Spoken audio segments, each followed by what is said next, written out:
యేసుక్రీస్తు నామములో మీ అందరికీ వందనాలు తెలియజేస్తా ఉన్నాను. దానియేలు గ్రంథం మన వరుస పాఠాన్ని మనం చూస్తూ ఉన్నాం. 8వ అధ్యాయం 15 నుంచి 27 వచనాలు మనం ఈరోజు ధ్యానం చేసుకున్నాం. దీనికన్నా ముందు నేను కొన్ని విషయాలు చెప్పడానికి ఇష్టపడతా ఉన్నాను. ఒక రైతు లేదా ఒక వ్యవసాయకుడు విత్తనాన్ని నాటేటప్పుడు ఆలోచిస్తాడు కదా, అది ఫలిస్తుంది, అది అభివృద్ధి చెందుతుంది, అది ఫలాలు ఇస్తుంది, పంటిస్తుంది. ప్రభు కూడా మన దగ్గర నుంచి ఆయన ఆశించేది ఫలాలు. విశ్వాసంలో అంతకంతకు మనం అభివృద్ధి చెందాలి అని ఆయన ఆశపడతా ఉన్నాడు. చాలా సంవత్సరాల క్రితం ఒక ఊర్లో ఒక అమ్మాయి ఉంది. ఆ అమ్మాయి ప్యారలైజ్. ఆ పెరాలసిస్తో ఒక్క తల మాత్రమే పనిచేస్తుంది. తల కింద నుంచి బాడీ ఏమాత్రం పనిచేయదు. అయితే ఆ అమ్మాయి మంచంలోనే ఉండేది. వాళ్ళ నాన్నగారు సేవలు చేసేవాళ్ళు. వాళ్ళ అమ్మగారు కూడా చనిపోయినట్టున్నారు. వాళ్ళ నాన్నగారు ఆ అమ్మాయికి సేవ చేసేవారు. అయితే కొద్ది కాలం తర్వాత ఈయన ప్రార్థన చేయడానికి వెళ్ళాడంట. వెళ్ళిన తర్వాత అప్పుడు వాళ్ళ నాన్నగారు ఉన్నారు. ఆ అమ్మాయి యేసుప్రభుని నమ్ముకుంది. యేసుప్రభుని తన సొంత రక్షకుడిగా అంగీకరించింది. ప్రార్థన చేసుకుంటూ ఉండేదంట. ప్రార్థన చేసుకుంటూ ఉండిన తర్వాత ఆ అమ్మాయి చెప్పిన మాటలు ఆ సేవకుడిని చాలా కదిలించాయి. అన్న, ప్రభువు నాకు ఎంత మేలు చేశాడు అని చెప్పిందంట. చాలామంది అనుకుంటారు మన జీవితంలో వచ్చిన శ్రమలు, కష్టాలను బట్టి మనం ప్రభువుని, దేవుడు నాకు ఏంటి ఇలా చేశాడు అని అనుకుంటారు. కానీ ఆ అమ్మాయి సాక్ష్యం విన్న తర్వాత ఆ సేవకుడు హృదయం చాలా కదిలించబడింది. కొద్ది కాలం తర్వాత మరలా వెళ్ళాడు. ఆవిడ అప్పటి నుంచి ఉత్తరం రాసేది. వాళ్ళ నాన్నగారితో రాయించి ఆ పోస్టులో వేసినప్పుడు చదువుతూ ఉండేవాడంట, ప్రార్థన చేస్తూ ఉండేవాడు. ఈ సేవకుడు కూడా కొద్ది కాలం తర్వాత ఉత్తరాలు రావడం ఆగిపోయాయి. ఏంటప్ప అది ఒకనొక రోజు ఆ గ్రామంలో ఒక మీటింగ్కి ఈయన పిలువబడ్డాడు. వెళ్ళాడు. వెళ్ళినప్పుడు ఆ యొక్క సేవకుడిని అడిగాడంట, పలానా అమ్మాయి ఎలా ఉంది అని అంటే, ఆ అమ్మాయి లేదన్నా, ఆ అమ్మాయి చనిపోయింది. కానీ ఆ అమ్మాయి రక్షించినటువంటి విశ్వాసులు, ఆ అమ్మాయి విశ్వాసం ద్వారా స్వార్థను ప్రకటించినటువంటి చాలామంది 30 మంది సేవకులను తయారు చేసింది మంచంలో ఉండి. దానికన్నా ముందు ఆయన ఇంకో మాట చెప్పాడు. మధ్యలో ఒకసారి వెళ్ళినప్పుడు వాళ్ళ నాన్నగారు చనిపోయారంట. ఎవరు లేరు అమ్మాయికి సేవ చేయడానికి. ఇక ఈయన అనుకుంటా ఉన్నాడు, ఈ అమ్మాయి దేవుడిని ఎంత దూషిస్తుందో, ఎవరు లేకుండా తీసుకెళ్ళిపోయాడు అనుకుంటారేమో అని చెప్పి ధైర్యం చెప్తామని వెళ్తే ఆ అమ్మాయి అన్నమాట ఏంటో తెలుసా, అన్న దేవుడు నాకు ఎంత మేలు చేశాడో తెలుసా, మా నాన్నగారిని కూడా తీసుకెళ్ళిపోయాడు దేవుడు. ఎందుకు అని అంటే, వాళ్ళ నాన్నగారికి కూడా అనారోగ్యం వచ్చి వాళ్ళ నాన్నగారికి కూడా మంచాన పడ్డారు. అన్న, నాకే సేవ చేసేవాళ్ళు లేరు, నాన్నగారికి ఇంకెవరు ఉన్నారు సేవ చేయడానికి, దేవుడు ఎంత మంచివాడో కదా. చూడండి, ఆ అమ్మాయి విశ్వాసాన్ని మనం చూసినప్పుడు నిజంగా విశ్వాసంలో అంతకంతకు మనం అభివృద్ధి చెందాలి. దేవుడు కూడా అదే చూస్తూ ఉన్నాడు. విశ్వాసం ఎప్పుడైనా సరే మన సొంత శక్తి చేత అది ఎప్పుడు వృద్ధి పొందదు. విశ్వాసాన్ని దేవుడు వృద్ధి పొందించాలి. దేవుని మీద ఆధారపడనప్పుడు, మన సొంత ఎనర్జీ మీద మనం ఆధారపడినప్పుడు అది విశ్వాసం అనబడదు. మన సొంత శక్తి ద్వారా మనం విశ్వాసాన్ని వృద్ధి పొందించుకోలేము. దేవుని మీద ఆధారపడాల్సిందే. చూడండి, ఈ 15 నుంచి 27 వచనాలకు మనం పెట్టే పేరేంటో తెలుసా? దేవుని సంకల్పంపై మన విశ్వాసం పెరగాలి. దేవుడు మన జీవితంలో ఒక సంకల్పాన్ని ఆయన అనుకున్నప్పుడు, ఒక ప్రణాళికను ఆయన మన జీవితంలో ఆయన వేసినప్పుడు దాని మీద మన విశ్వాసం పెరగాలి. చూడండి, 15 నుంచి 27 వచనాల్లో మనం కొన్ని విషయాలు ధ్యానం చేద్దాం.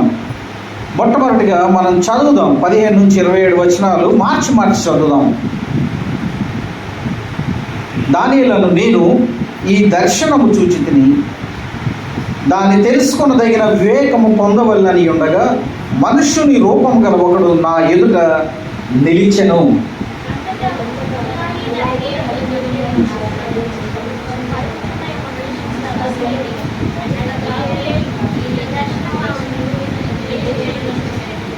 అప్పుడు అతడు నేను నిలుచుచున్న చోటునకు వచ్చెను. అతడు రాగానే నేను మహాభయం ఉంది సాష్టాంగపడుతుంది. అతడు నరపుత్రుడా, ఈ దర్శనము అంత్యకాలమును గూర్చినది తెలుసుకొనుమనెను.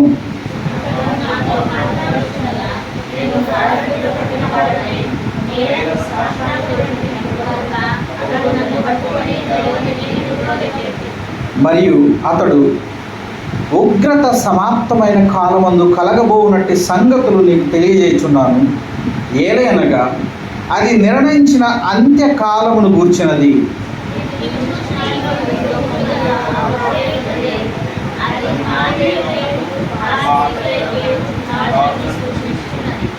బొచ్చుగల ఆ మేకపోతు గ్రేకుల రాజు, దాని 2 కన్నుల మధ్యనున్న ఆ పెద్ద కొమ్ము వారి మొదటి రాజును సూచించుచున్నది.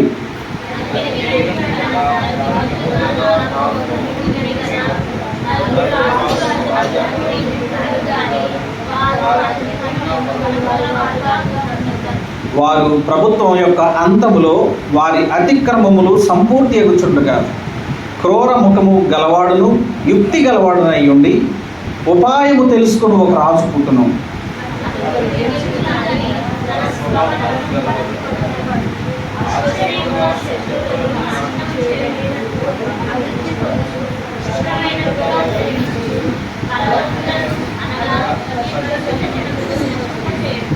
మరియు అతడు ఉపాయం కలిగిన వాడే మోసము చేసి తనకు లాభము తెచ్చుకొనును. అతడు అతిశయపడి తను తాను హెచ్చించుకొనును. క్షేమముగా ఉన్న కాలమందు అనేకులను సంహరించును. అతడు రాజాదిరాజుతో యుద్ధము చేయును కానీ కడపట అతని బలము దైవాధీనము వలన కొట్టివేయబడును.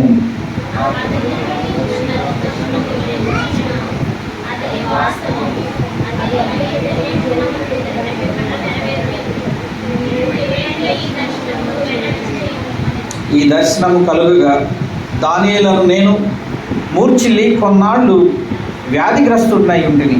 పిమ్మట నేను కుదిరై రాజు కొరకు చేయవలసిన పని చేయించు వచ్చి తిని ఈ దర్శనమును గూర్చి విస్మయం గలవాడైతిని కానీ దాని సంగతి తెలుప గలవాడెవడును లేకపోయిన. ప్రభు తన మాటలు మన కొరకు దీవించునుగాక. చిన్న ప్రార్థన చేద్దాం వాక్యం కొరకు. మా తండ్రి, మీకు వందనాలు చెల్లిస్తున్నాము. మీ యొద్దకు మీ మాటలను వినడానికి మేము వచ్చాం, మిమ్మల్ని ఆరాధించడానికి మేము వచ్చాం. ప్రభువా, దయతో ఈ వాక్య భాగం నుంచి మాతో మీరు ఏం మాట్లాడాలనుకుంటున్నారు, మా జీవితాల్లో మీరు ఏం కరెక్షన్ చేయాలనుకుంటున్నారో దయతో మీరు జ్ఞాపకం చేసుకొని మమ్మల్ని బలపరచండి. మా విశ్వాసాన్ని అంతకంతకు అభివృద్ధి చేయండి. మీకు వందనాలు చెల్లిస్తున్నాం ప్రభువా. నైనా ఈ యొక్క వృత్తాంతం చాలా క్లిష్టమైనదే, కానీ ప్రభువా దాని నుంచి మేము మీ యొద్దకు ఎలా రావాలో, మీ దగ్గరకు మీతో దగ్గరైన సహవాసాన్ని మేము ఎలా కలిగి ఉండాలో దయతో మీరు మాకు సహాయం చేయమని. నిలబడిన నేను అయోగ్యుడైన వాడనే కానీ ప్రభువా మీ శిలువ రక్తము చేత పవిత్రపరిచి పరిశుద్ధపరిచి మీ మాటలను మీరే అందించండి. మీరే హెచ్చించబడాలి, మేము తగ్గించబడాలి, మీరే ఎగ్జాల్ట్ అవ్వాలి. మీరు మాకు సహాయం చేయమని మా ప్రభువును ప్రియరక్షకుడైన యేసుక్రీస్తు ఆయన నామంలో ప్రార్థిస్తున్నాము తండ్రి. ఆమేన్. చూడండి, మనం కొన్ని మాటలు ధ్యానం చేసుకుందాం. ఈ 15 నుంచి 19 వచనాల్లో మనం చూసేది ఏంటంటే, దేవుని సర్వశక్తి గల సంరక్షణపై మనం విశ్వాసం చూపే 2 లక్షణాలు మనం చూద్దాం. 15 నుంచి 19 వచనాలు చూడండి. మొట్టమొదటిగా ఆ 2 లక్షణాల్లో మొట్టమొదటిది, మన పట్ల ఆయనకున్న శ్రద్ధలో మనం ఏం చేయాలంటే ఆశ్రయం పొందాలి. చూడండి, 15వ వచనాన్ని మీరు చూస్తే ఆయనలో మనం ఆశ్రయం పొందాలి. ఈ దానియేలు అప్పటికి 80 సంవత్సరాలు వృద్ధుడు. 15వ వచనంలో మీరు చూస్తే, దానియేలను నేను ఈ దర్శనమును చూచితిని, దాన్ని తెలుసుకొనదగిన వివేకము పొందవలనని ఉండగా మనుష్యుని రూపము గల ఒకడు నా ఎదుట నిలిచెను. మీకు మాట చెప్తాను, చాలామంది దర్శనానికి కళకు తేడా తెలియదు. కళ పూర్తిగా మనం అన్కాన్షియస్లో ఉన్నప్పుడు మనకు కలిగేది, మనకి ఏమీ అర్థం కాదు. కానీ దర్శనము కళ లాంటిది కాదు. దర్శనం ఎలాంటిదంటే మనం పూర్తి కాన్షియస్లోనే ఉంటాం. అది ఏం జరుగుతుందో మనకు తెలుస్తుంది. అది దర్శనం. ఈ రోజున చాలామంది ఈ దర్శనానికి కళకు ఉన్నటువంటి తేడా తెలియదు. ఇంకో మాట ఏంటంటే, బైబిల్లో ప్రభువు చూపించినటువంటి దర్శనాలు అన్నీ నెరవేరాయి. ఈ మధ్యలో చాలామంది బోధకులు దర్శనాల పేరిట ప్రజలను తప్పుదోవ పట్టిస్తూ వారు సరైన రీతిలో సువార్తను ప్రకటించక వారు ఏం చేస్తున్నారంటే జనాలను మోసగిస్తూ ఉన్నారు. చూడండి, మీరు చూస్తే ఇక్కడ 15వ వచనంలో మనుష్యుని రూపం గల ఒకడు నా ఎదుట నిలిచెను, దాని గూర్చి తెలుసుకొనదగిన వివేకము పొందవలనని ఉండగా మనుష్యుని రూపము గల ఒకడు నా ఎదుట నిలిచెను. ఈయన ఎవరయ్యా అంటే ఖచ్చితంగా యేసుక్రీస్తు ప్రభువారు. ఈ వచనాల్లో నుంచి మనం నేర్చుకోవాల్సింది ఏంటో తెలుసా? మనకు అర్థం కాని విషయాలు, మనం ఎలా నడవాలో తెలియనప్పుడు మనకు ఎవరు సహాయం చేయగలరయ్యా అంటే ప్రభు అయిన యేసుక్రీస్తు వారు. దేవుడే మనకు సహాయం చేయగలడు. ఎందుకంటే కొన్ని విషయాలు మనకు అర్థం కావు. లోకంలో ఎలా బ్రతకాలి, విశ్వాసంలో ఎలా జీవించాలి, విశ్వాసంలో ఎలా అభివృద్ధి చెందాలి, ఇవన్నీ మనకు అర్థం కానప్పుడు మనం ఆధారపడాల్సింది ఎవరి మీద అంటే దేవుని మీద ఆధారపడాలి. చూడండి, దానియేలు అనుకుంటా ఉన్నాడు. ఇంకో మాట చెప్తాను చూడండి. బైబిల్లో కొన్ని క్లిష్టమైన అధ్యాయాలు, క్లిష్టమైన సంగతులు మనకు అర్థం కానప్పుడు మనకు బోధించేవారు ఎవరో తెలుసా? దేవుడే మనకు బోధిస్తాడు. మనం ఎప్పుడైనా మీరు బైబిల్ చదువుతున్నప్పుడు ఆయన మీద ఆధారపడి, ప్రభువా ఇది నాకు బోధించు, నాకు అర్థం కాని సంగతులు ఉన్నాయి దీంట్లో. బైబిలు ఎంత తెలుసుకుంటే అంత మంచిది, అంత లోతైంది కూడా. బైబిల్ త్రవ్వే కొంది. మీరు బొగ్గు గన్లను చూసారా? మీరు ఎప్పుడన్నా బొగ్గు గన్లను చూస్తే అది త్రవ్వే కొంది వెళ్తానే ఉంటుంది. బైబిల్ కూడా ఇది అనంతమైనది. దీనిలో తెలుసుకోవాలనుకునే కొంది ఇంకా కొత్త విషయాలు కొత్తదనంగా బయటపడుతూ ఉంటాయి. ఏ రోజు కూడా బైబిల్ చదివిందేలే, ఇది పాతదిలే అనే భావన మనకి ఎప్పుడు కలగదు. చూడండి, ప్రభు ఏం చేస్తున్నాడు తెలుసా? దానియేలుని ఆయన బలపరుస్తూ ఉన్నాడు. దానియేలు కోసం ఆయన నిలబడి ఆయన మాట్లాడుతూ ఉన్నాడు. ఏమన్నాడో తెలుసా? 16వ వచనం మీరు చూస్తే, 16వ వచనం, అంతటా ఓలాయి నది తీరముల మధ్య నిలిచి పలుకుచున్న ఒక మనుష్యుని స్వరం ఏంటిని, అది గాబ్రియేలు, ఈ దర్శన భావం ఇతనికి తెలియజేయమని చెప్పాను. గాబ్రియేలు దేవత ఎవరో తెలుసా మీకు? Is a warrior. ఈయన యుద్ధశూరుడు. న్యూ టెస్ట్మెంట్లో, క్రొత్త నిబంధన గ్రంథంలో మరియకు సువార్తమానం తీసుకొచ్చింది ఎవరు చెప్పండి? గాబ్రియేలు. గాబ్రియేలు దేవదూత ఎలాంటి వాడంటే ఒక విధంగా వెయిటర్ లాంటి వాడు, ప్రభు దగ్గర ఒక విధంగా వెయిటర్ లాంటి వాడు. అందుకే ప్రభు ఏమంటున్నాడో తెలుసా? కొన్నిసార్లు ప్రభువు ఏం చేస్తాడంటే దేవదూతలను మన కోసం ఆయన పంపిస్తాడు. అందుకే బైబిల్లో ఉంది కదా, మీ పాదములకు రాయి తగలకుండా వారు నిన్ను చేతులతో ఎత్తి పట్టుకుంటారు. చూడండి, ఇదిగో నీకు ముందుగా నా దూతను ముందుగా పంపిస్తున్నాను అని అన్నారు. దేవదూతలు ఎవరో తెలుసా? మనకు పరిచారకులంట. అంతటి గొప్ప భాగ్యాన్ని ప్రభు మనకు అనుగ్రహించాడు. ఇంకో మాట ఏంటో తెలుసా? హెబ్రీయులకు రాసిన పత్రిక 1వ అధ్యాయం 14వ వచనం మనం చూద్దాం. 1వ అధ్యాయం 14వ వచనంలో మనం చూస్తే చూడండి, 1వ అధ్యాయం 14వ వచనం, వీరందరూ రక్షణను స్వాస్యము పొందబో వారికి పరిచారము చేయుటకై పంపబడిన సేవకులైన ఆత్మల ద్వారా. ఎవరంటే వీరు పరిచారకులంట. ఎవరికి పరిచారకులు? మనకు పరిచారకులు. చూడండి, దేవుడు ఎంత గొప్ప పరిచారకులను మనకు పెట్టాడో. మనం ఎలా నివసించాలి? కొన్నిసార్లు మన యొక్క దేవుని చిత్తం ఏంటో అర్థం చేసుకోలేనప్పుడు ఎవరు నేర్పించాలయ్యా మనకంటే? ప్రభువే నేర్పించాలి. దేవుని ప్రణాళిక గురించి మనం ప్రక్కకు వెళ్తూ ఉన్నప్పుడు మనకు బోధించాల్సింది ఎవరో తెలుసా? మనం అర్థం చేసుకోవడానికి ఎలా పరిశుద్ధులుగా ఉండాలి, ఎలా పాపం నుంచి దూరంగా పోవాలి, దేవుని కోసం ఎలా నిలబడాలి, ఇవన్నీ ఎవరు చేయగలరయ్యా అంటే ప్రభువే మనకు బోధిస్తాడు తన దూతల ద్వారా. ఇక్కడ దానియేలు కూడా అదే జరిగింది. ఆయనకు దర్శన భావం ఏంటో తెలియదు. వెంటనే ప్రభు ఏం చేశాడు తెలుసా? చూడండి, దానియేలు పట్ల ఎంత కేర్ తీసుకున్నాడు. ఒక వ్యక్తి పట్ల ప్రభువు తీసుకునే శ్రద్ధ అలాంటిది. కొన్నిసార్లు మనం అనుకుంటాం కదా, చాలామంది అనుకుంటారు ఏమనుకుంటారంటే, ఇదిగో నాకు ఎవరు లేరు, నేను ఒకదాన్నే, నేను ఒంటరిదాన్ని అయిపోయాను, నాకు బోధించే వాళ్ళు ఎవరు లేరు, నాకు అసలు జ్ఞానమే లేదు. స్టూడెంట్స్ కొంతమంది ఆలోచిస్తారు, నేను చాలా తెలివి తక్కువగా ఉన్నాను, నాకు సహాయం చేసే వాళ్ళు ఎవరు లేరు.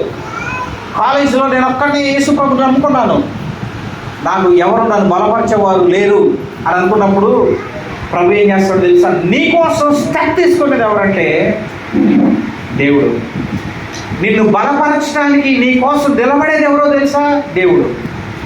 నేను ఒక మాట మాట్లాడుతూ ఆంటీ వాళ్ళతో అన్నాను, నేను నిజమైన స్నేహితుడు ఎప్పుడు ఏం చేస్తాడు తెలుసా? విడువక ప్రేమిస్తాడు. ఆపదలో దుర్దశలో అట్టివాడు ఎట్లా ఉంటాడో తెలుసా? సహాయకుడుగా ఉంటాడు, సహాయం చేస్తూ ఉంటాడు. దేవుడికి ఉన్న గొప్ప లక్షణం ఏంటో తెలుసా? ఆయన ఎవరైతే ఒంటరితనంలో ఉండి ఒంటరిగా ఉన్నారో, ఎవరైతే నాకు సహాయకుడు లేరు అనుకుంటున్నారో వారికి ఆయన సహాయకుడిగా నిలిచే దేవుడు. చూడండి, ఆయన మనకు సహాయకులను, పరిచారకులను ఆయన ఇచ్చిన దేవుడు. 16వ వచనం చూస్తే దానియేలు అర్థం కాకున్నాడు, కానీ ప్రభు ఏం చేశాడంటే దానియేలుని ఏం చేశాడంటే బలపరిచాడు. 17వ వచనం చూద్దాం. రెండవది ఏంటంటే 17వ వచనం, అప్పుడు అతడు నేను నిలుచున్న చోటునకు వచ్చెను, అతడు రాగానే నేను మహా భయం పొంది సాష్టాంగపడి తిని, అతడు నరపుత్రుడా, ఈ దర్శనము అంత్యకాలమును గూర్చి తెలుసుకొనమనెను. ఈ 17వ వచనంలో 2 విషయాలు మనం చూస్తాం. మొట్టమొదటిది ఏంటో తెలుసా?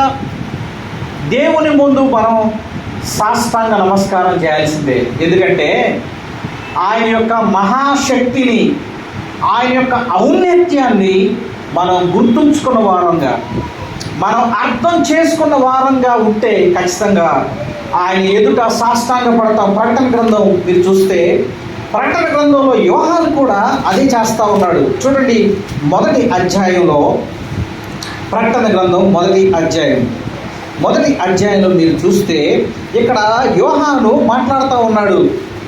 పత్మసు ద్వీపంలో అపోస్తులైన యోహాను, చూడండి మొదటి అధ్యాయం 17వ వచనం. నేను ఆయనను చూడగానే చచ్చిన వాని వలె ఆయన పాదముల యొక్క పడితిని. ఆయన తన కుడి చేతిని నా మీద ఉంచి నాతో ఇట్లా, నేను భయపడకము. మీకు మాట చెప్తున్నాను, దేవుని ముందు మనం సాష్టాంగపడాలి. ఎందుకో తెలుసా? ఆయన ఒక్కడే ఆరాధనకు యోగ్యుడు, ఆయన ఒక్కడే పూజార్హుడు. ఇంకొక మాట ఏంటంటే, ఒకవేళ నిస్సహాయ స్థితిలో మనం కింద పడిపోతే, నిస్సహాయ స్థితిలో మనం లోకంలోకి వెళ్ళిపోతే ఆయన లేపి నిలబెట్టడానికి సమర్థుడు. ఆయన ఒకసారి ఒక తమ్ముడు నాతో అంటా ఉన్నాడు, ఏమన్నాడో తెలుసా? అన్నా, నేను ప్రభువుని నమ్ముకున్నాను, యేసు ప్రభుని నా సొంత రక్షకుడిగా అంగీకరించాను, కానీ మరలా వెనక్కి వెళ్ళిపోయాను. వెనక్కి వెళ్ళిపోయిన కారణంగా నాలో ఉన్న భయం ఏంటో తెలుసా? నేను పాపంలోకి వెళ్ళిపోయాను కదా, పాపం చేస్తూ ఉన్నాను కదా. సాతానుడు నాతో చెప్తా ఉన్నాడు, ఏమన్నాడంటే, నువ్వు పాపం చేశావు, నువ్వు అతిక్రమం చేశావు, కాబట్టి నిన్ను ఎవరు క్షమించరు. కానీ ఆ కన్ఫ్యూషన్లో నేను ప్రభు దగ్గరకు రాలేకపోతున్నానన్నా అని అన్నాడు. మీరు బైబిల్లో కొంతమంది వారిని చూస్తే, దావీదును నిలబెట్టాడు, ఆదామును నిలబెట్టాడు. ఆదాము పాపం చేశాడు కదా, పాపం చేశాడు, దేవునికి దూరం అయిపోయాడు. అయినా కానీ దేవుడే మొట్టమొదటి స్టెప్ తీసుకున్నాడు ఆదాము దగ్గరకు రావడానికి. దావీదు పాపం చేసినప్పుడు కూడా దేవుడు ఏం చేశాడు తెలుసా? నాతాను ప్రవక్తను పంపించాడు. దేవుడే మొట్టమొదటి స్టెప్ తీసుకొని దావీదును నిలబెట్టడం కోసం, దావీదును పాపంలోంచి పాపంలో పడిపోయినా మరలా నిలబెట్టడం కోసం దేవుడే స్టెప్ తీసుకున్నాడు. ఆ తర్వాత జరిగింది ఏంటో తెలుసా? దేవుడు వారి జీవితాల్లో చేసిన కార్యాల కారణంగా వారు ఏం చేశారంటే, ప్రభువుని జీవితాంతం ఆరాధించారు. వాళ్ళు నిజంగా ఈరోజు జనాలు ఎందుకు ఆరాధించలేకపోతున్నారో తెలుసా?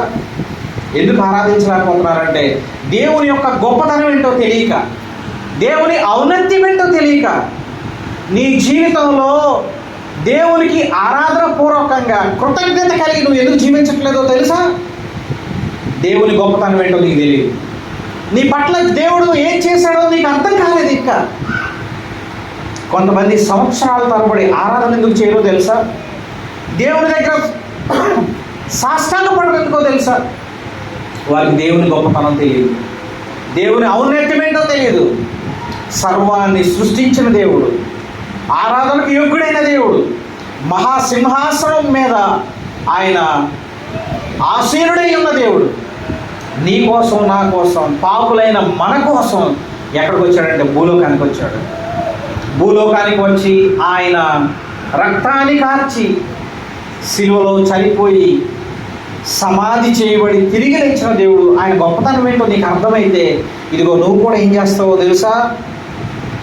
దానిలాగే భయపడతావు. ఆయన ఎదురుగా భయపడి సాష్టాంగ నమస్కారం చేస్తావు. భయపడి నీ గౌరవాన్ని అంతా ప్రక్కన పెట్టి, నీకున్న అహంకారాన్ని ప్రక్కన పెట్టి, ఏమీ లేని వాడిని నేను, అన్నిటికీ సమస్తానికి యోగ్యుడవు నువ్వే అని చెప్పి ఆయన ఎదుట సాష్టాంగ నమస్కారం చేస్తాం. చూడండి, దానియేలు వరి అవుతా ఉన్నాడు. ఇక్కడ దేవుడు ఏం చేశాడు తెలుసా? బలపరిచాడు. నువ్వు వరి అవ్వాల్సిన అవసరం లేదు నరపుత్రుడా, ఈ దర్శనము అంత్యకాలం కూర్చున్నది. ఇంకో మాట ఏంటో తెలుసా? దేవుని యొక్క దర్శనము చాలా హెవీ. దేవుని యొక్క దర్శనాన్ని తట్టుకోలేరు. అందుకే దానియేలు ఏం చేశాడంటే, ఆయన వరి అవుతా ఉన్నాడు. కానీ ప్రభు ఏం చేశాడు తెలుసా? ఆయన నిలబెట్టాడు దానియేలును. చూడండి 18వ వచనం మీరు చూస్తే, అతడు నాతో మాట్లాడుచుండగా నేను గాఢ నిద్ర పట్టిన వాడనై నేలను సాష్టాంగ పడితిని గనుక అతడు నన్ను పట్టుకొని లేవనెత్తి నిలబెట్టెను. ఈ గాఢ నిద్ర ఎందుకు వచ్చింది దానియేలుకు? నిర్లక్ష్యం వల్ల వచ్చిందా? లేకపోతే ఇంట్లో అలసిపోయాడా దానియేలు? రాత్రంతా టీవీ చూసి పొద్దున్నే 7 గంటలకు 8 గంటలకు లేచి ఆదరాబాదరగా ఆరాధనకి వెళ్ళాలి, లేకపోతే పాస్టర్ గారు ఏమన్నా అనుకుంటాడేమో. అక్కడికి వెళ్ళిన తర్వాత అన్న చెప్తూ ఉంటాడు కదా, పాస్టర్ గారు చెప్తూ ఉంటాడు, జోల పాడినట్టు ఉంటుంది, మనం నిద్రపోవచ్చు అని. నిద్ర ఇది? చాలామంది నిద్రపోతున్నారు, అందుకే మాట్లాడుతున్నాను. బాగా చూడండి, యేసు ప్రభు గెత్సెమనే తోటలోకి కూడా వెళ్ళినప్పుడు, ప్రార్థన చేయడానికి వెళ్ళినప్పుడు, ఆయన ప్రార్థన చేస్తుంటే శిష్యులు ఏం చేశారు తెలుసా? ఏం చేశారు? వారి కన్నులు భారంగా ఉన్నాయట. కానీ దానియేలుకు ఈ గాఢ నిద్ర ఏంటో తెలుసా? దీన్ని ఒక కామెంట్ ఏమన్నాడో తెలుసా? స్పిరిచువల్ కోమా అన్నాడు. ఇది భౌతిక సంబంధమైన నిద్ర కాదన్నాడు. చూడండి, ఆదాముకు హవ్వను చేసేటప్పుడు కూడా దేవుడు ఏం చేశాడు తెలుసా? గాఢ నిద్ర, నువ్వు ఏమీ వర్రీ అవ్వాల్సిన అవసరం లేదు, దేవుని చేతిలో, దేవుని హస్తం కింద నువ్వు ఉండాల్సింది ఏంటో తెలుసా? రీఫ్రెషింగ్గా ఉండొచ్చు, దేవుని హస్తం కింద ప్రశాంతంగా ఉండొచ్చు. దానియేలు గాఢ నిద్ర పట్టినవాడై సాష్టాంగ పడ్డాడంట. కనుక అతడు నన్ను పట్టుకొని లేవనెత్తి నిలవబెట్టడం. చూడండి, ప్రభువు నిలబెట్టే దేవుడు. ప్రభు ఆయన పాపులను సైతం నిలబెట్టేవాడు. ఆయన మన అడుగులు జారకుండా బండ మీద నిలబెట్టే దేవుడు. ఆయన ఒకవేళ వెనక్కి వెళ్ళిపోయినా మరలా ఆయన తీసుకొచ్చి ఆయన మందిరంలో నిలబెట్టే దేవుడు ఆయన. చూడండి, మీరు చూస్తూ ఉంటే ఇంకో మాట ఏంటో తెలుసా? మనం ఇక్కడ చూడాల్సిన సంగతి ఏంటంటే మన డెస్టినీ. చూడండి, ఈ దర్శనము అంత్యకాలం కూర్చున్నది. హీబ్రూలో ఏం రాయబడుతుందంటే to the time of destiny. గమ్యం ఎప్పుడో ఆ గమ్యానికి సంబంధించింది. మన గమ్యాన్ని నిర్ణయించాల్సింది ఎవరో తెలుసా? ప్రభువు, దేవుడు. లాస్ట్ టైం ఒకసారి మీకు ఒక ఉదాహరణ చెప్పాను. నోవాహు ఓడ ప్రభు అన్నీ చేశాడు కదా, మొత్తం అన్నీ చేశాడు. ప్రతి ఒక్కటి చెక్క, అన్నీ, ఎన్ని అడుగులు ఉండాలి, ఎంత ఎత్తు ఉండాలి, దానికి ఏం పుయ్యాలి, ఎలా తయారు చేయాలి, ఇవన్నీ చెప్పాడు. కానీ స్టీరింగ్ మర్చిపోయాడు. స్టీరింగ్ మర్చిపోవడం కాదు, కానీ దేవుడు పెట్టలేదు స్టీరింగ్. రాడార్ సిస్టమ్స్ లేవు కదా. ఎందుకంటే నీ డెస్టినీ నిర్ణయించేది ఎవరో తెలుసా? దేవుడు. ఆ షిప్, ఆ ఓడను ప్రభు ఎక్కడికి తీసుకువెళ్ళాడో అక్కడికి వెళ్ళి ఆగింది. మన జీవితం కూడా అంతే. దేవుడు ఎక్కడికి తీసుకువెళ్తాడో మన డెస్టినీ మనకు తెలియదు, మన గమ్యం మనకు తెలియదు. మన గమ్యాన్ని నిర్ణయించాల్సింది ఎవరో తెలుసా? దేవుడే నిర్ణయించాలి.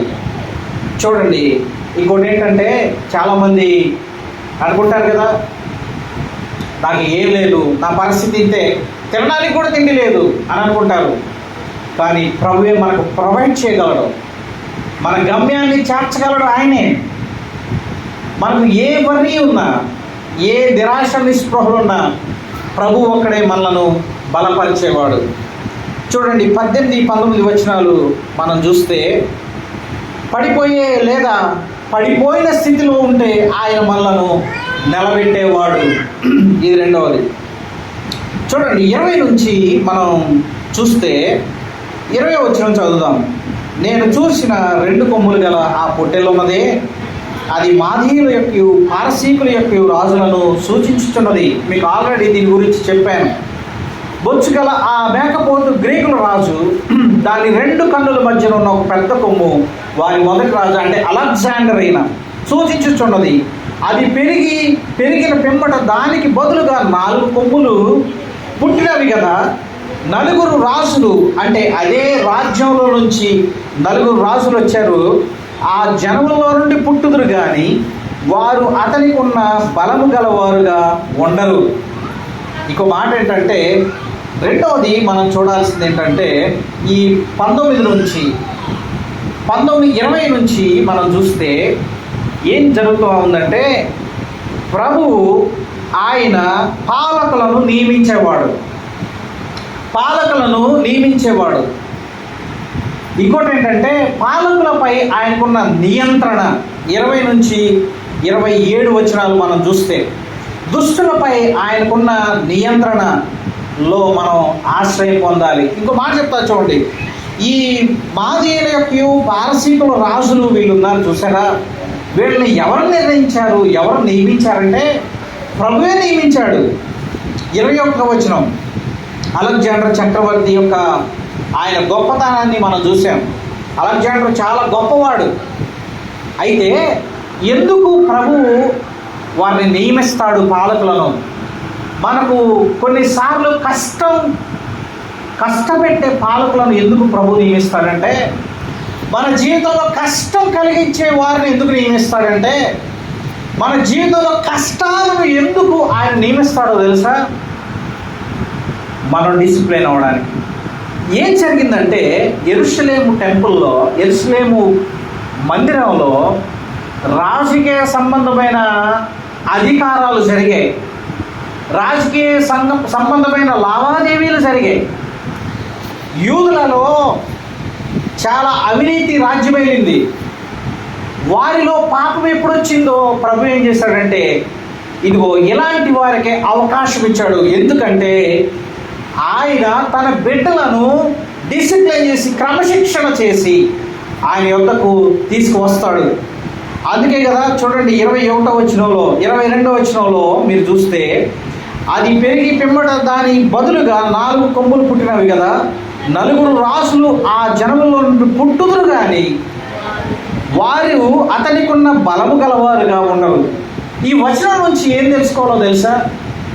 నీ బలము ఎప్పుడు చివరి వరకు ఉండదు. మన బలం చివరి వరకే ఉండదు. మనల్ని మించిన వాళ్ళు వస్తారు.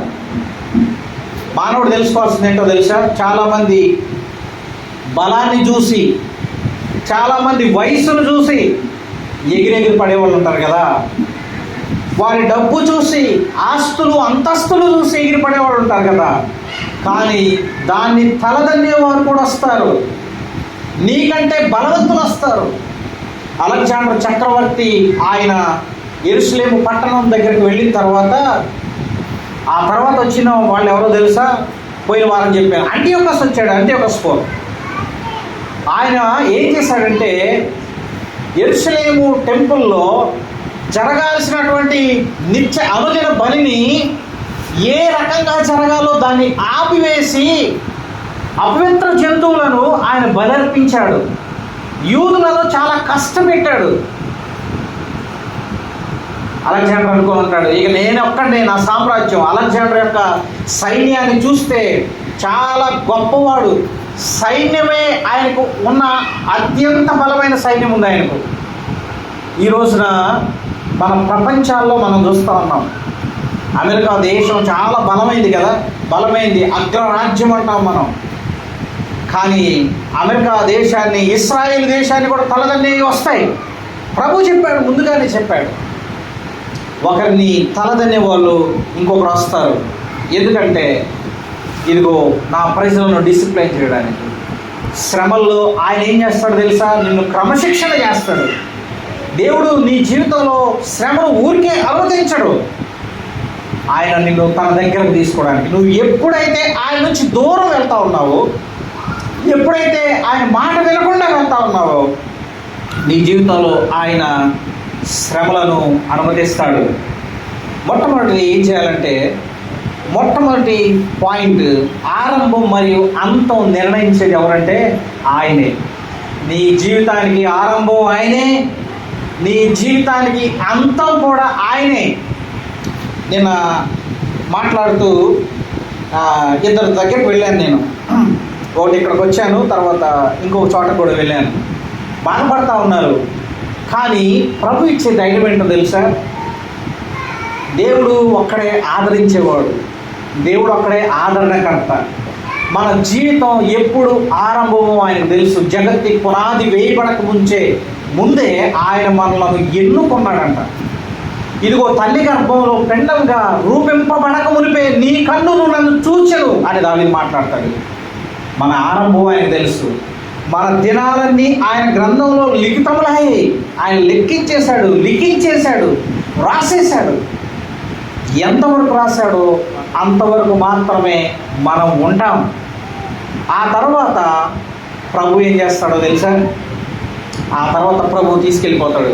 అందుకే ఆరంభం మరియు అంతము ఆయనే. ఇంకో మాట ఏంటంటే, మనం ఎప్పుడైతే వీక్గా ఉంటామో, ఎప్పుడైతే నిరాశ నిస్పృహల్లో మనం ఉంటామో, ఎప్పుడైతే శ్రమల్లో నిస్సహాయ స్థితిలో ఉంటామో, ఆయన మనల్ని బలపరిచే దేవుడు. చూడండి, నీ యొక్క బలహీనతలో ఆయన బలపరిచే దేవుడు, నిన్ను స్ట్రెంగ్తన్ చేసే దేవుడు ఆయన. ఇది చివరి 3.5 సంవత్సరాలు గూర్చినటువంటి, అంత్యకాలం గూర్చినటువంటి ప్రవచనం. ఇది నెరవేరింది. తర్వాత 23వ వచనం, వారి ప్రభుత్వం యొక్క అంతములో వారి అతిక్రమములు సంపూర్తి అగుచుండగా క్రూరముఖము గలవాడును యుక్తి గలవాడునై ఉండి ఉపాయము తెలుసుకుని ఒక రాజు పుట్టును. యాంటియోకస్ వచ్చాడు కదా, వచ్చి టెంపుల్ని డిస్ట్రాయ్ చేశాడు. అన్నీ మీకు చెప్పాను కదా, ఒక దేవతను పెట్టాడు అక్కడ ఆరాధించాల్సిన. అంటే ఆయన ఆయన లోపల ఉన్నటువంటి ఆశ ఏంటో తెలుసా? నేను కూడా ఆరాధించడానికి యోగ్యుని అని. అందుకే ఆయన రూడ్గా దేవుని మందిరంలో చేయకూడని పనులు చేశాడు. చూడండి, ఇది రెండవది. మూడవది మనం చూస్తే, వారి ప్రభుత్వం యొక్క అంతములో వారి అతిక్రమములు సంపూర్తి అగుచుండగా క్రూర మృగము గలవాడును యుక్తి గలవాడునై ఉండి ఉపాయం తెలుసుకుని ఒక రాజు పుట్టును. అతడు గెలుచును కానీ తన స్వబలము వలన గెలవడు. ఎవరి బలం వల్ల గెలుస్తాడు? ఎవరు అపాయింట్ చేశారు ఆయన్ని? ఎవరు అపాయింట్ చేశారంటే దేవుడే అపాయింట్ చేశాడు. మీకు అర్థమవుతుందా? మీ జీవితంలో ఒక కష్టము, శ్రమను ఎవరు అపాయింట్ చేసి ఉంటారు? కొన్నిసార్లు మన తెలివి తక్కువ తరాన్ని బట్టి కూడా వస్తాయి. కానీ ఇక్కడ ప్రభు అపాయింట్ చేశాడు. తన స్వభావం వల్ల గెలవడు. దేవుడు అనుమతించాడు అతన్ని. ఆశ్చర్యముగా శత్రువులను నాశనము చేయుట యందు అభివృద్ధి పొందుచు, ఇష్టమైనట్టుగా జరిగించుచు, బలవంతులను అనగా పరిశుద్ధ జనమును నశింపజేయును. మీకు లాస్ట్ టైం చెప్పాను కదా నేను, ఇదిగో అతని యొక్క బలము సాతాను బలం. అతను చాలా కుయుక్తిగా జనాలను దగ్గర తెచ్చుకుంటాడు, అందరినీ ఏకం చేస్తాడు. దేశాలన్నీ కొలిషన్ అయిపోతాయి, దేశాలన్నీ ఏకతాటి మీదకి వస్తాయి. ఇప్పటికి కూడా కొన్ని దేశాలు కొలిషన్ అవుతూ ఉన్నాయి కదా. తన యొక్క స్ట్రాటజీ ఏంటో తెలుసా? బొజ్జగించి గెలుస్తాడు అందరినీ. గెలిచిన తర్వాత తన ప్రతాపం ఏంటో చూపిస్తాడు. ఎందుకు ప్రభు ఇది అనుమతిస్తాడు? ఎందుకు అనుమతిస్తాడంటే మన జీవితంలో మనం ఆయన దగ్గరకు రావడానికి. చూడండి, ప్రభుత్వ అధికారులు, పాలకులు కూడా ఆయన నియమించిన వాళ్ళే. అందువల్లనే పరిపాలిస్తున్నారు. ఈరోజు భారతదేశ పరిస్థితులు మనం చూస్తే మనం ఏంటి ఇలా జరుగుతున్నాయి అని అనుకుంటాం. కానీ పాలకులను, అధికారులను ఎవరు నియమించారు? దేవుడే నియమించాడు. మనం లోబడాల్సిందే ఖచ్చితంగా. దానియేలు గ్రంథం 2వ అధ్యాయం 21వ వచనం చూద్దాం ఒకసారి. 2వ అధ్యాయం 21వ వచనం, ఇదే దానియేలు గ్రంథంలో రాయబడింది. ఆయన కాలములను సమయములను మార్చువాడై ఉండి రాజులను త్రోసివేయచ్చు నియమించుచు ఉన్నవాడును, వివేకులకు వివేకమును, జ్ఞానులకు జ్ఞానమును అనుగ్రహించువాడనై ఉన్నాడు. రాజులను మార్చేవాడు ఎవరంట? రాజులను త్రోసివేసేవాడు ఎవరంట? అధికారం దింపేవాడు ఆయనే, అధికారం ఎక్కించేవాడు ఆయనే. మీకు అర్థమైందా? మన జీవితంలో పరిస్థితులను అనుమతించేవాడు ఆయనే. ఆ తర్వాత మన జీవితంలో ఉన్నటువంటి సమస్యలను తొలగించేవాడు ఆయనే. 19లో కూడా మనకు కనబడతా ఉంటుంది. 19వ అధ్యాయం, అదే ప్రకటన గ్రంథం 19వ వచనం నుంచి 21వ వచనం మీరు చూస్తే, క్రూర మృగము భూరాజులను వారి సేనలు కూడి ఉండగా సూచితిని.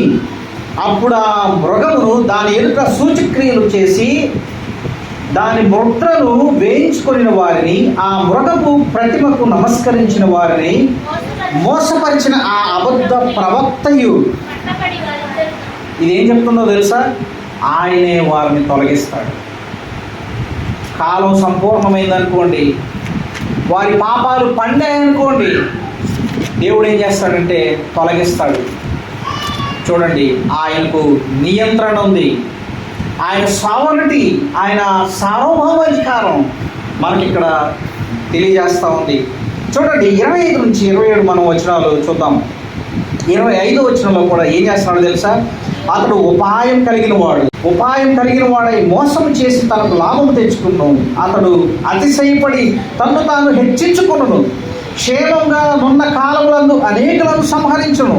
అతడు రాజాదిరాజుతో యుద్ధము చేయను కానీ కడపట అతని బలము ఎవరి వల్ల కొట్టివేయబడిందంట? ఇప్పుడు చెప్పండి, మనం ఎవరి ఆధీనంలో ఉన్నాం? దేవుని ఆధీనంలో ఉన్నాం. మన ప్రాణం ఎవరి ఆధీనంలో ఉంది? మన బలం ఎవరి ఆధీనంలో ఉంది? మన ఆస్తి ఎవరి ఆధీనంలో ఉంది? మన జీవితం ఎవరి ఆధీనంలో ఉంది? దేవుని ఆధీనంలో ఉంది. దేవుడు ఒక్కడే సార్వభౌమాధికారి.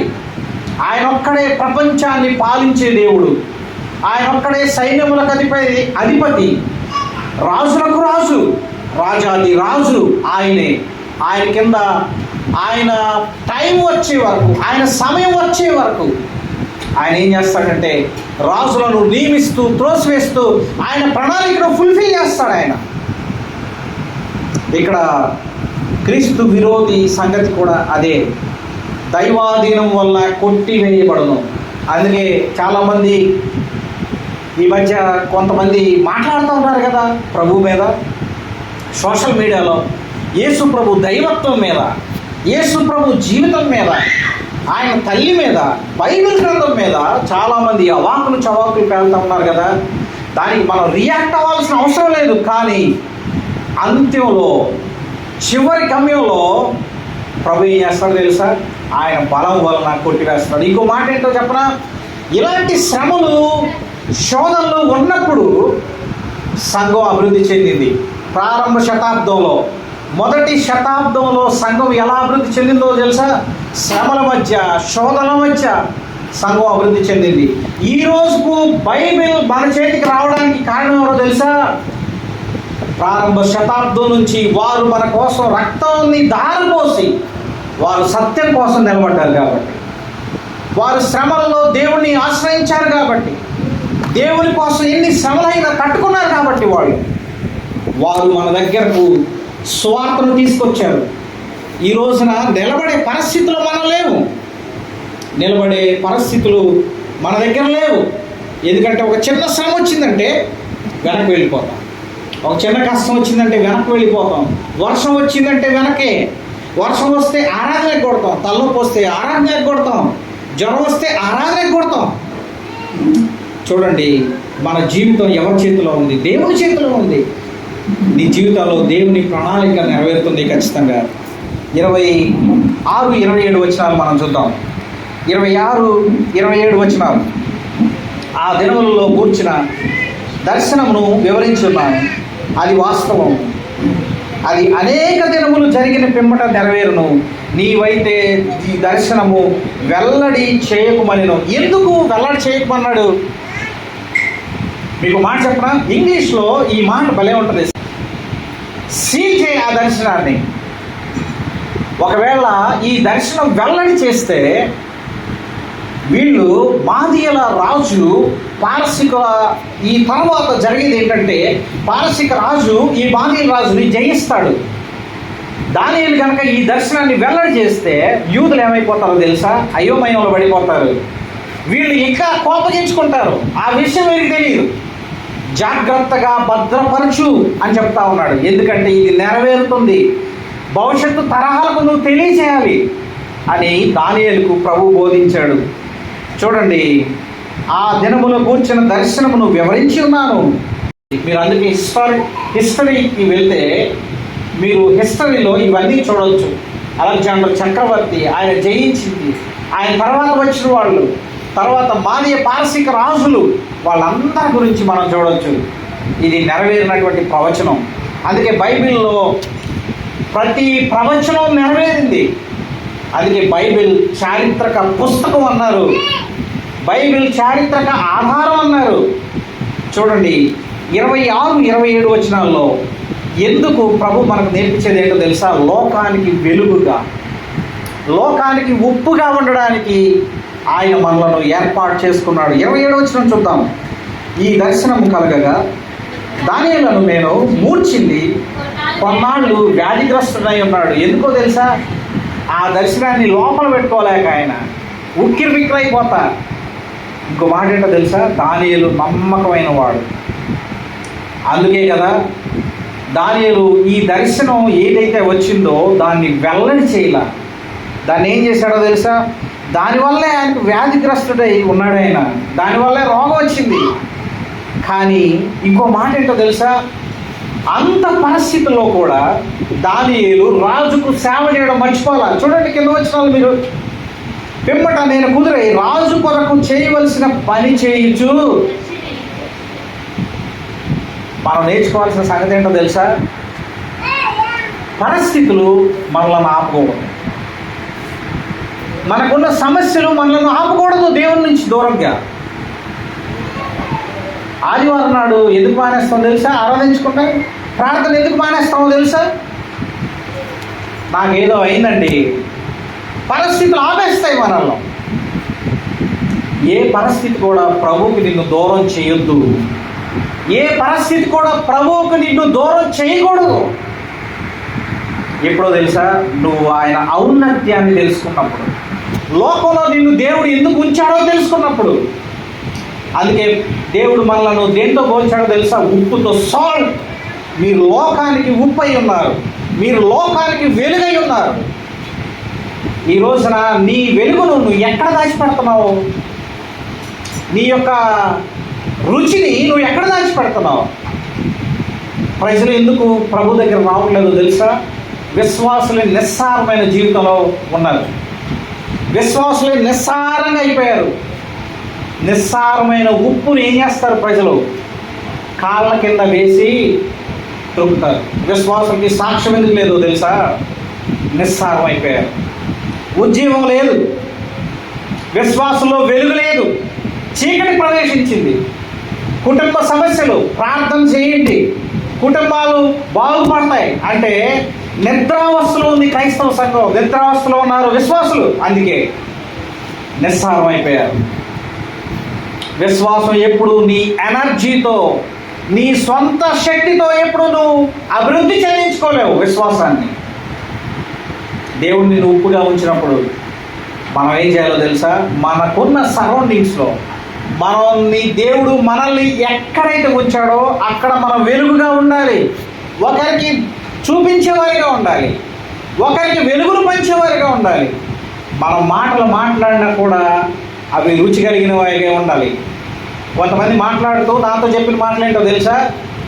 పలానా ఆవిడ బైబిల్ పట్టుకొని పోద్ది, పలానా ఆవిడ ప్రతి ఆదివారం చర్చికి పోద్ది, కానీ ఆవిడ మాట తెరిస్తే, నోరు తెరిస్తే ఇది చెప్పలేము. మేము కూడా పనికిరాం పాస్టర్ గారు అని చెప్పిన వాళ్ళు చాలామంది ఉన్నారు. చాలా సాక్ష్యాలు ఉన్నాయి నా దగ్గర. దేవుడు నిన్ను ఎందుకు ఉంచాడు ఈ లోకంలో? ఆయన ఏజెంట్గా, ఆయన సాక్షిగా నిన్ను లోకంలో ఉంచాడు. దేవుడికి మహిమకరంగా బ్రతకలేనప్పుడు వెళ్ళి లోకంలో కలిసిపో. అందుకే కదా ఆయన లవదిక సంఘంతో అంటాడు, మీరు ఉంటే వెచ్చగానైనా ఉండండి, చల్లగానైనా ఉండండి. నులివెచ్చగా ఉండొద్దు. ప్రభువులోకి వచ్చి లోకాచారాలు నువ్వు పాటిస్తానంటే ఎట్లా? లోకంలోనైనా ఉండు. అప్పుడే ప్రభు దగ్గరకు వచ్చి ఆయన నిజంగా కొలు, నిజంగా పూజించు, నిజంగా ఆరాధించు. దానియేలును ఎందుకు ఉంచాడో తెలుసా? ఆయన ప్రణాళికను నెరవేర్చుకోవడానికి. దానియేలు అంత వ్యాధిగ్రస్తుడైనా కానీ రాజు కొరకు చేయాల్సిన పని చేయించు వచ్చాడు. నువ్వు ఏ పరిస్థితిలో ఉన్న ప్రభుని ఆరాధించడం మానొద్దు. కొన్ని వందల సార్లు నేను చెప్పేది ఏంటో తెలుసా? ప్రార్థన మానొద్దు. మీ దగ్గర, మీ ఇంట్లో, మీ గృహంలో ప్రార్థన లేకపోతే అది ప్రభావం పోయినట్టే. ఇశ్రాయేల్లో నుంచి ప్రభావం పోయింది తెలుసా? ఏలీ కోడలు చనిపోతూ, ప్రసవిస్తూ చనిపోతూ అన్నమాట ఏంటో తెలుసా? ఇశ్రాయేల్లో నుంచి ప్రభావం పోయింది. నీ జీవితంలో ప్రార్థన లేకపోతే, ఆరాధన లేకపోతే, నువ్వు లోకానికి ఉప్పుగా లేనప్పుడు నీ జీవితంలో దేవుని ప్రభావం పోయినట్టే. చచ్చిన స్థితిలో ఎందుకున్నారో తెలుసా విశ్వాసులు? దేవుని ప్రభావం లేదు వారి జీవితాల్లో, దేవుని సన్నిధి వారి జీవితాల్లో లేదు. నిర్లక్ష్యంగా ఎందుకున్నారో తెలుసా? దేవుని ప్రభావం వారి జీవితంలో లేదు, దేవుని బలం వారి జీవితంలో లేదు, నిస్సారమైపోయారు. ఇంకో మాట ఏంటో తెలుసా? ఈ చివరి దినాల్లో చాలామంది నిర్లక్ష్యం కదా, ఏముందిలే, ఎవరి కోసం వచ్చేది? నా కోసం వచ్చేది. ఎవరి కోసం వస్తున్నావు? దేవుణ్ణి ఆరాధించడానికి మనం కదా మనం వచ్చేది, దేవునితో సహవాసం చేయడానికి కదా మనం వచ్చేది, దేవుని కోసం బ్రతకడానికి కదా మనం వచ్చేది. నిస్సారమైపోయిన జీవితాలు. మీకు మాట చెప్తున్నాను చూడండి, ఆ రోజు మన పితరులు కష్టపడి వారి విశ్వాసాన్ని మనకు అందించారు. నాకు తెలిసి నేను అనుకునేది ఏంటో తెలుసా? ఈ విశ్వాసం ఇంతటితోనే చల్లారిపోకూడదని నేను ప్రార్థన చేస్తాను. కానీ చాలామంది విశ్వాసం జీవితం చల్లారిపోయి వాళ్ళు ఎలా ఉన్నారో తెలుసా?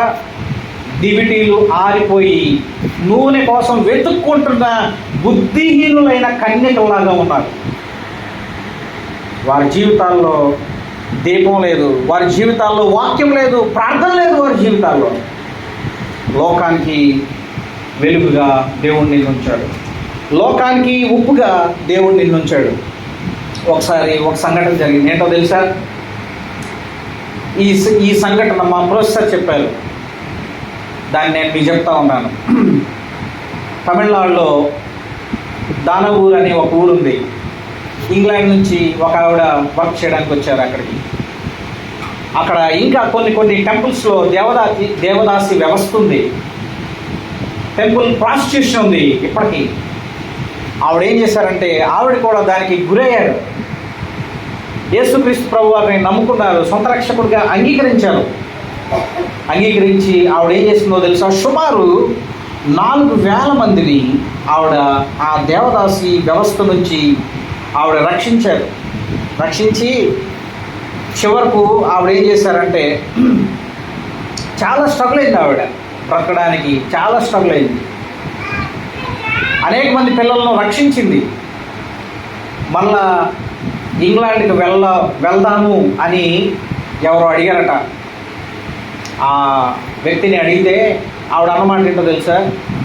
ఈ కష్టాల్లోనే, ఈ శ్రమల్లోనే నేను వీరికి వెలుగుగా ఉండాలి, వీరికి ఉప్పుగా ఉండాలి. నేను ఈ కష్టాల్లోనే నాకు సంతోషం ఉంది. దేవుడు నన్ను ఇక్కడ నిలబెట్టాడు, నేను ఇక్కడే ఉంటాను, నేను మరలా ఇంగ్లాండ్ దేశానికి నేను వెళ్ళను అని తన జీవితాన్ని సమర్పించుకొని అక్కడే తను త్యాగం చేసింది. ఈ రోజున ఇలాంటి ఉదాహరణలు ఎన్ని విన్నా మన జీవితాలు కరగవు, మన హృదయం కరగదు. ఎందుకంటే కఠినమైపోయింది. దేవుడు సమృద్ధి ఇచ్చినప్పుడు నువ్వు ప్రభు దగ్గరకు రాకపోతే, దేవుడు సఫిషియెంట్గా నీకు అందించినప్పుడు ప్రభు దగ్గరకు రాకపోతే, దేవునికి సాక్షిగా నువ్వు జీవించకపోతే దేవుడు ఒక్కొక్కటిగా తీసివేస్తాడు ఖచ్చితంగా. ఎందుకంటే దేవుడు నిన్ను డిసిప్లిన్ చేయడానికి ఆయన ఉంచాడు. దేవుడు నిన్ను క్రమశిక్షణ చేసి ఆయన దగ్గరకు తీసుకొస్తాడు. ఇదిగో దానియేలు ఎన్ని కష్టాలు శ్రమల్లో కూడా నమ్మకమైన వాడిగా అక్కడ నించున్నాడు. పరిస్థితులు ఆయన ఆపలేకపోయింది. వ్యాధిగ్రస్తుడై ఉన్నా కానీ రాజుకు చేయాల్సిన సేవ చేయకుండా మానలేదు అతను. నీకు ఎన్ని కష్టాలున్నా ప్రభువుకి చేయాల్సిన సేవను చేస్తున్నావా? నేను అడిగే ప్రశ్న మిమ్మల్ని. నీకు ఎన్ని ఆర్థిక ఇబ్బందులు ఉన్నాయి, ప్రభు వాటిని తీరుస్తాడు. ఎన్ని శ్రమల శోధనలు ఉన్నా ప్రభువుకి నమ్మకంగా నువ్వు జీవిస్తున్నావా? నేను నీకు వేసే ప్రశ్న, లోకానికి వెలుగుగా నువ్వు ఉండాలి, ఉజ్జీవింపబడాలి, లోకానికి ఉప్పుగా ఉండాలి. నిస్సారం కాకు. నిస్సారమైతే నీ సాక్షి జీవితం పోవడం ప్రక్కన పెడితే దేవునికి అవమానం తీసుకురాకు. దానియేలులాగా నిలబడు. ప్రభు మనకు సహాయం చేయను గాక. ప్రార్థన చేసుకుందాం.